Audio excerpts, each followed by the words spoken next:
ওমা, নব ইতিহাস রচিত হতে চলেছে মা, নব ইতিহাস। আরে না না, তোমার ছেলে বিলে নয়, বিলের জিসি গিরিশচন্দ্র বাংলার নাট্য জগতে নতুন ইতিহাস রচনা করতে চলেছেন। নতুন নাটক নামবে বুঝি স্টার থিয়েটারে? নাটক? প্রেসে বসে প্রুফ দেখতে দেখতে যা শুনলাম তাতে মনে হচ্ছে নাটক নয় মা, কি বলবো, বিপ্লব, বিপ্লব সংগঠিত হতে চলেছে। নাটকে বিপ্লব মানে? নাটকের জগতে বিপ্লব মা। জিসি কি নাটক করছেন তুমি জানো? চৈতন্য লীলা। কি? গিরিশচন্দ্র ঘোষ আর চৈতন্যদেব, দুটো নাম একসঙ্গে? পারেন মা, একমাত্র গিরিশচন্দ্রই পারেন চৈতন্যদেবের নামের নিচে নিজের নামটা লিখতে। নাটকের পাণ্ডুলিপি, পোস্টার সব জায়গায় বড় বড় করে লেখা রয়েছে চৈতন্য লীলা, আর নিচে নাটক ও নির্দেশনা গিরিশচন্দ্র ঘোষ, বঙ্গের গ্যারিক। হাতিবাগান চত্বরে যে কি তুলকালাম কাণ্ড হচ্ছে এই নাটকটা নিয়ে তুমি ভাবতেই পারবে না। ওনার যা অসংযমী জীবনযাপন, ওরকম একটা ধর্মগুরুকে নিয়ে নাটক লেখা, কি জানি, আমার ঠিক ঠিক মা। আর শুধু তুমি একা নও, অনেকের মনেই এই ভাবনাটা কাজ করছে। উনি সিমলে পাড়ার জামাই, ওনার স্ত্রী সুরত কুমারীর ঠাকুরদাদার বাবার নাম কি না জানে। কত বড় বনেদি বাড়ি, মিত্তির বাড়ি, সেই মিত্তির বাড়ির জামাই উনি, বড় জামাই। তার কিনা এমন বেহিসেবি ভাব। আসলে কি জানো তো মা, জিসি খুব মাল্টি ট্যালেন্টেড একজন মানুষ, মানে প্রত্যেক বিষয়ে ওনার অসামান্য প্রতিভা। যেমন ধরো, উনি নিজে একজন হোমিওপ্যাথ, এমনকি 32 টাকা ভিজিটের ডাক্তার মহেন্দ্রলাল সরকারের চেম্বারে বসে ঘন্টার পর ঘন্টা হোমিওপ্যাথি চিকিৎসা নিয়ে তিনি চর্চা করতে পারেন। আবার সেই মানুষটাই নাটক, গান, কবিতা সব রচনা করেন। ইতিহাস, পুরাণ, রামায়ণ, মহাভারত, ইলিয়াড, ওডিসি, এমনকি শেক্সপিয়ার একেবারে গুলে খেয়েছেন। আসলে ওনার উইল ফোর্স, মানে ইচ্ছা শক্তিকে উনি যে কোনো দিকে চালিত করতে পারেন। কিন্তু ওনার তো দেবদ্বিজের উপর কোনো ভক্তি নেই। ভক্তি কাকে বলে মা? যাকে তাকে দেখলেই মাথা লুটিয়ে দেওয়া, তাকেই বুঝি ভক্তি বলে? শুনেছি বোসপাড়ার এমন কোনো বটতলা বা বেলতলার শিবলিঙ্গ বা নারায়ণশিলা নেই যার মাথার উপর তিনি। জানি মা, আমিও শুনেছি জিসি নুইসেন্স ক্রিয়েট করে গাছতলার নুড়ি পাথরের দেবদেবীদের স্নান করা। আচ্ছা মা, এর দ্বারা কি প্রমাণ হয়? এর দ্বারা কি এটাই প্রমাণ হয় যে ওনার মধ্যে ভক্তি নামক কোনো বস্তু নেই? তাহলে কি প্রমাণ হয় শুনি? বরং এটাই প্রমাণ হয় যে ওনার মধ্যে কোনো ভণ্ডামি নেই। তুই ওনাকে একটু বেশি বেশি খাতির করিস। ভালোবাসি মা, ওই মানুষটাকে আমি ভালোবাসি। উনি মুখে যাই বলুন না কেন, ভেতরে ভেতরে কিন্তু একদম সাচ্চা, একদম খাঁটি একজন মানুষ। যা তিনি মানেন না তা সোজাসুজি বলে দেন, কোনো লুকোছাপা নেই। জানি না নাটক করে উনি কি বিপ্লব আনবেন। যা শুনছি তাতে তো মনে হচ্ছে একেবারে ভক্তি রসের বন্যা বইয়ে দেবেন। তা সে বানের জলে ভেসে ঠাকুর কি পালা দেখতে আসছেন? ঠাকুর? সত্যি তো জিসি ঠাকুরকে জানিয়েছেন কিনা তা তো জানি না। গেস্ট কার্ড ছাপা হয়েছে সেটা জানি, কিন্তু জিসির সেই গেস্ট লিস্টে ঠাকুরের নাম আছে কিনা তা তো জানি না।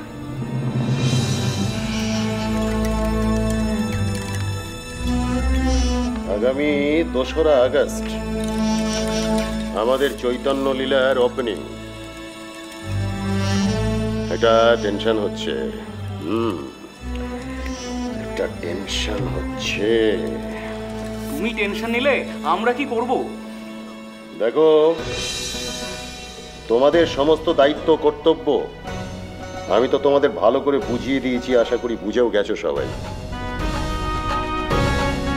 সেক্ষেত্রে তোমাদের যদি কিছু ত্রুটি বিচ্যুতি হয় তাহলে আমার থেকে বড় শত্রু কিন্তু তোমাদের কেউ হবে না, এটা আগেই জানিয়ে রাখছি। তখন এই গিরিশচন্দ্র ঘোষের মাথায় গলায় কোনো রস ঢেলেই কিন্তু তাকে শান্ত করা যাবে না, না একেবারেই না। আমাদের দক্ষযোগ্য নাটকে আমি দক্ষ হয়েছিলাম, আর অমৃত,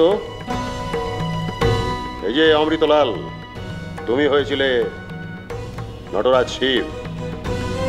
অরিজিনাল দক্ষযোগ্য যদি বাঁধে তাহলে কিন্তু চরিত্র সব উল্টে যাবে, মানে আমি হয়ে যাব তখন রুদ্র নটরাজ শিব, আর শিব হয়ে আমি কিন্তু তখন তাণ্ডব চালাতে শুরু করব।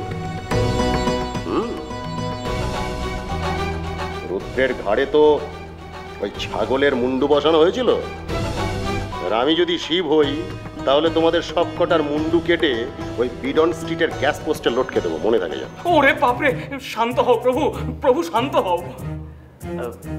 একটা কথা বলবো গিরিশদা? বলে গেল না, মানে ওপেনিং শোতে গেস্ট কার্ড দেবেন তো বিশিষ্টজনদের? ভাবছি। তুমি তো উইংসে বসে নাটকটা দেখবে ভাই, তাহলে আবার গেস্ট কার্ড লাগবে কিসের জন্য? হে না মানে মানে তোমার কতজন গেস্ট আসবেন দেবেন? জোড়াসাঁকোর ঠাকুররা গিরিশদার নাটক দেখতে আসবেন, নাক কুচকোবেন না? জ্যোতিরিন্দ্রনাথ ঠাকুর তো নিজেই। না না, ঠাকুর বাড়ির কেউ না। তবে তবে সে বিশিষ্ট গেস্টটি কে ভায়া, যার জন্য তুমি এই দরবারটা করছো? মানে আছেন একজন, উনি যাত্রাপালা, নাটক, গান শুনতে খুব ভালোবাসেন, খুব আমোদের মানুষ, নিজেকে সবসময় রসে বসে রাখেন।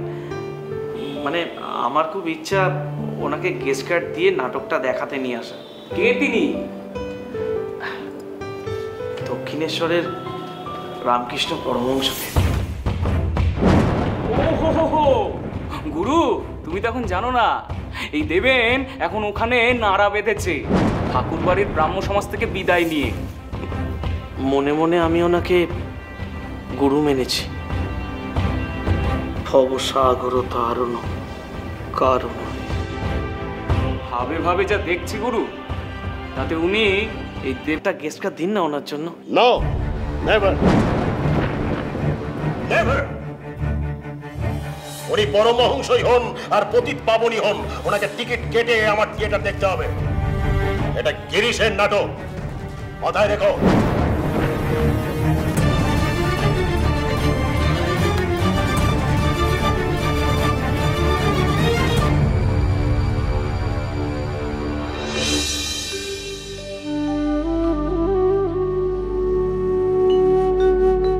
আচ্ছা বলো তো বাবু, তোমার এত নোলা কেন? আমার স্বামী দাদা কি কামারহাটিতে ভান্ডার রেখে গেছে যে যখন তুমি যা চাইবে তা আমি করে এনে দেব? হ্যাঁ? হোমা, হাসলে যে বড়। গোবিন্দবাবুর বউ ভালো মানুষ বলে দুবেলা দুটো ভাত ফুটিয়ে খায়, নইলে এই বাল বেধবা অগরমণিকে পথে পথে ভিক্ষে করতে হতো। বুঝেছো বাপু? এই দেখো দেখি, অত কথায় কাজ নাই। হ্যাঁ, এর জন্য নারকেলের নাড়ু এনেছো তো? হ্যাঁ, রসো রসো দেখি।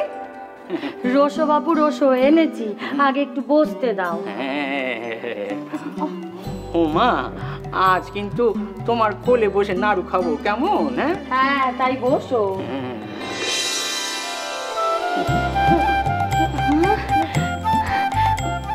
আমার গোপাল, আমার গোপাল।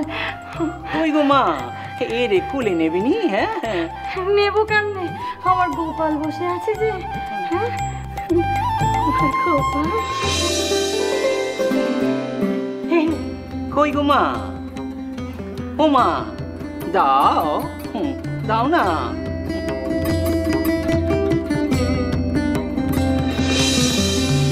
কই গো মা দাও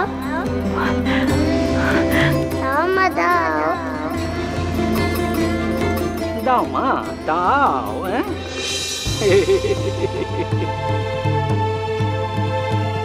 মা দাও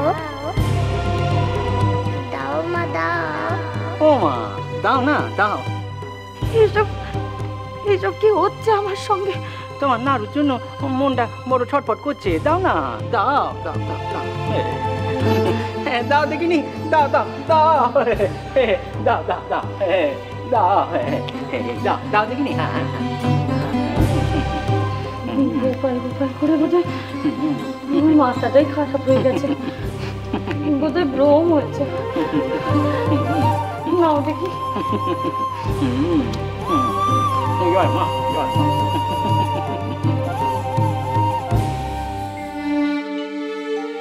ও গোলাপ, এতখানি বেলা হলো, ঠাকুরের নিশ্চয়ই খিদে লেগেছে বলো। ঠাকুর কি এখানে খেতে আসবেন নাকি তার নিজের ঘরে খাবেন মা? এতখানি যখন বেলা হলো, এখনো যখন এলেন নিয়ে কেনে, তখন বরং আমি যাই, তেনার ঘরে খাবারটা নিয়ে যাই, বুঝলে? ও মা, সেখানে যদি ভক্তরা থাকে আমি বরং একবার গিয়ে দেখে আসি। না মা না, তুমি যাবে আবার ফিরে আসবে, থাক, বরং আমি যাই, তেনারে খাবারটা গুছিয়ে দিয়ে আসি। ভক্তরা ঘরে থাকলে পরে আমি বরং বাইরে গড়া ঠেকাবো, ঠাকুর ঠিক বুঝতে পারবেন। এতখানি বেলা হলো, সকাল দিয়ে মানুষটার পেটে কিচ্ছু পড়েনি, পিত্তি পড়ে যাবেনি বলো? সকাল দে তোমারেও তো মুখে কিছু তুলতে দেখলুম নে মা।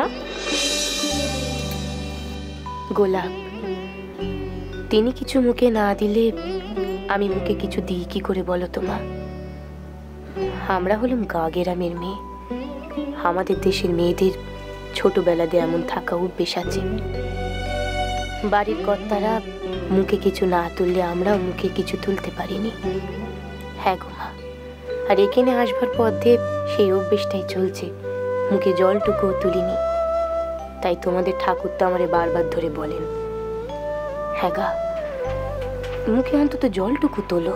কিন্তু সেটিও তো দিতে দেখলুম নি। দেখো মা, দরকার পড়েনি তাই আমি দিইনি, তবে মাঝে মধ্যে আমি জল মুখে দিই। এই যেমন ধরো না, সকালবেলায় ঠাকুরের জপ করে উঠে তারপর আমি জল খাই। কি করে যে এত পারো মা বুঝি নেই। তুমি হলে সদবা ভগবতী, কিন্তু মাঝে মাঝে মনে হয় তুমি কেবল ভগবতী নও, সাধিকা। এই দেখো মা, এই কথায় কথায় কিন্তু বেলা বেড়ে যাচ্ছে, তুমি যাও, আমি বরং ঠাকুরের খাবারটা বেড়ে নিয়ে যাচ্ছি। হ্যাঁ মা, তুমি ঠাকুরকে খাবার দিয়ে এসো, আমি সিঁড়ির তলাটা পুছে নিই।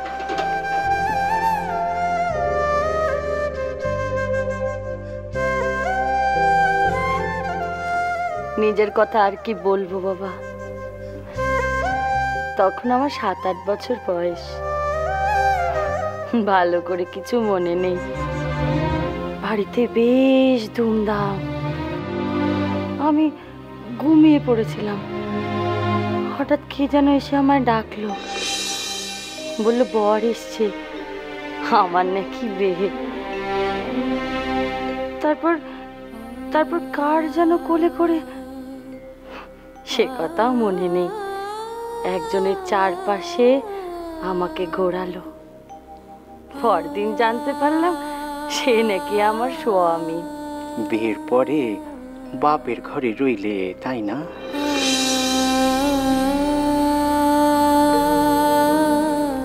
বেদবাও যে বাপের ঘরেই হয়েছি বাবা। শহীদের সঙ্গে পুতুল খেলছিলাম, এমন সময় আমার বেদবা জ্যাঠাইমা আমাকে ধরে নিয়ে গেলেন পুকুর ধারে, মাথার সিঁদুর ঘষে ঘষে তুলে দিলেন, হাতে শাঁখা পলা পাথর ঠুকে ভেঙে দিলেন, পরনের লাল শাড়ি ভাসিয়ে দিলেন জলে, আর গায়ে তুলে দিলেন সাদা থান, আর বললেন আমি নাকি বেধবা। বিয়ে আর বেদবার এই স্মৃতিটুকুই আছে আমার কাছে বাবা। তোমার দাদা তখন ওই দত্তবাবুদের কামারহাটের রাধা গোবিন্দের মন্দিরে পুজোরি ছিলেন। হ্যাঁ, তাই আর খাওয়া পড়ার অভাব হয়নি। নিত্য পুজোয় দাদার সঙ্গে হাতে হাত লাগিয়ে কাজ করত। গোবিন্দবাবু মারা যাওয়ার পর গিন্নিমা আমায় কামারহাটিতে মেয়েদের মহলে থাকতে দিলেন। গিন্নিমা তোমারে খুব ভালোবাসি গো মা, খুব ভালোবাসি। হ্যাঁ বাবা, তিনি তো আমাকে বিশ্বাস দিয়েছেন, তোমার কাছে এলে আমি আমার গোপালকে পাবো। পেয়েওছি। হ্যাঁ গা মা, তুমি ওই বৈষ্ণব মন্ত্রে কার কাছে দীক্ষা নিয়েছো গো? হ্যাঁ, এক বৈষ্ণব গুরুর কাছে। তা হ্যাঁ বাপ, তুমি কি শুধু নাড়ুকেই থাকবে নাকি নবতের গড়ে খেতে যাবে? ঠাকুর, ওই দেখো এরা নবত ঘরে যেতে হলো নি, নবত ঘরই এর কাছে চলে এসেছে। জল ও বৌমা, ভালো করেছো খাবার নিয়ে এসছো। আমার গোপাল তো মায়ের সাথে বক বক করতে করতে একেবারে সন্ধে নামিয়ে দিত। কত বেলা হয়েছে খেয়াল আছে? এবার যে পেটে পিচ্ছি পড়বে। দাও দেখি বাচ্চাকে খেতে দাও, আমি আসন পাচ্ছি। নিয়ে এসো।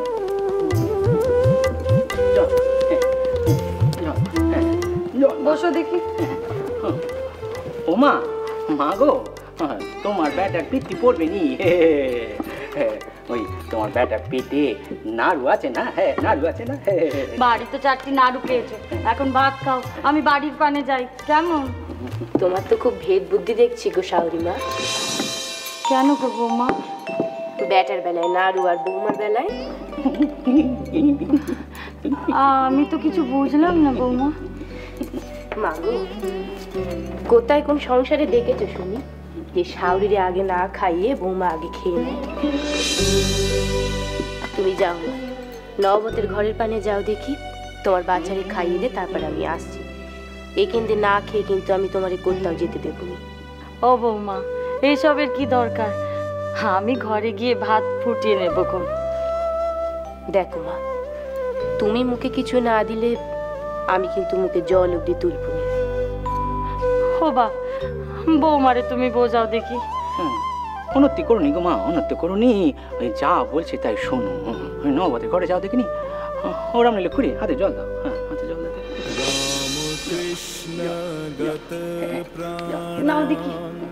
তন্নাম শ্রবণ প্রিয়ম তদ্ভবরঞ্জিতাকারং প্রণমামি মুহুর্মুহুঃ প্রণমামি মুহুর্মুহুঃ।